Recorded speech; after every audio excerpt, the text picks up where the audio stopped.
Oo, ayo sa scroll diha. Tan-awa sa ning video ba. Padulong di mi ani sa dentista kay na-schedule ako lain mo diri kay agyo ni schedule ang mga bata ba. Mga bata diri kuya kay sila diri uy kay ang mga bata ba ginamonitor gyud na ilang mangipon. Makasanaon na lang gyud ta ani makanhuna-huna gyud ko sa Pilipinas pero may gyud kung unsa mga kaayuhan bitaw diri. Makaana gyud ko ba nga kasayang pud yung ano ta sa Pilipinas. Pero gyud mahimo kay unsaon ta man na Pilipinas di pud siguro maapas kung tanan na lang gyud tanan mga benepisyo pare ani benepisyo diri sa abroad unya ay parehason sa Pilipinas mo di siguro makaya kay tungod sa kadaghang tao. Kabalo mo mga bata diri gina-check up gina ilang mga ngipon ba niya libre pud libre tanan. Tugtog na siya 19 years old pag mulampas ng 19 years old magsugod na sila bayad. Mag-selfie ako kadali. Hala ko yawa nakalugar lang jud ko aning video guys kay syempre ako ba naman ang nag-drive. Kani mangunga akong anak na ani problema sa ngipon pud ba kay sa gamay pa ni siya talawan jud kay ni siya daan. Talawan kay di mo nga unya kani ang mga ngipon nga mga hingo dili pang ibuton dayon unya na nga hiwi na iyang mga ngipon. Sumo na karon ang kuanon mao na karon ang check upon sa iya. May pud gani ni siya kay dili hilig og candy mo na murag dili noon wala siya problema nga kanang nga mga naidaot wala na siya problema. Ang problema lang ani niya kay ang iyang mga ngipon lagi kay nangahiwi kay kana laging dili lagi pang ibton dayon. Sa ato pa ba murag bangkilan ba kanang nangahiwi. Tanaw ninyo daghang kay langgam o. Makuan pud day sila mula hutay pud sila winter ba. Siguro mga nanay basta ingon anak kay bag-o magkuan bago mag-winter manglupa na sila tunag sila laing nasod. Mato sila sa init nga lugar. O hapit na dayta maabot. O kanay nyo nakita o eskwelahan na siya. No eskwelahan diri elementary lang pud na siya diri. Pero dako ni siya. Mga grade 6 yata ni diri Koto. Mura ni siya mong sentro diri guys. Hapit na ta mo abot. Muliko na taon niya taod-taod. Pero kabalo mo guys, kanang kana bitong mga kamo kanang mo anhi ay mo diri ay ati man na jud na inyong hangipon in town sa Pilipinas pa lang. Kay mahal jud kaayo. Sa bata libre hangtod ko 19 years old. Pero pag human ana sa 19 years old, mulampas na sila mahal na kaayo ang ipon diri guys. Mao na ni siya ni abot na ta diri guys. Mao na ni siya ang lugar. So munaog na talo napakita na sa show. Hello.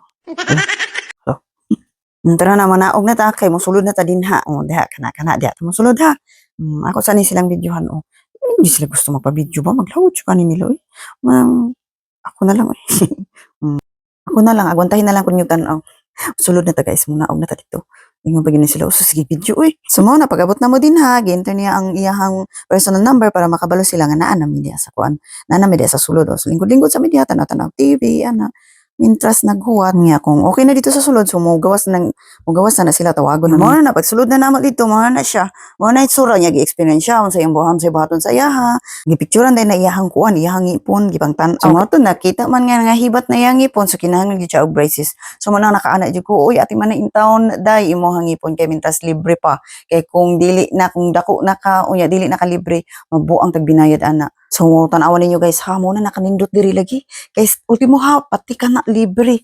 O, asa pa ka ana. Kung sa Pilipinas, papila kay bayad magpa-brace, no? Padulong na di ay ani sa eskwelahan kay kani manggong ilahang, dito man yun siya nag-eskwela sa among lugar, no? Pero naa yun siya, karon nga adlaw, naa sila duha ka subject diri. So, diretso na lang pud mi diri kay amo na lang pud siyang gihatod. Na-miss na ni niya ang iyahang first subject. So, bali ang second subject na ni iyahang maabdan karon guys. Unya, ang ilang second subject pod, kana bitaw magluto-luto. Ayan mo, so ni nakanindot diri guys, kay tanan nga kinahanglan nila sa eskwelahan, ang school pud ang mag-provide.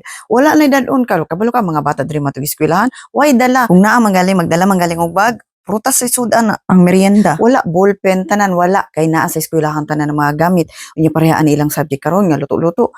Unsa ilang mga gamit guys, ang eskwelahan pud ang mag-provide ana.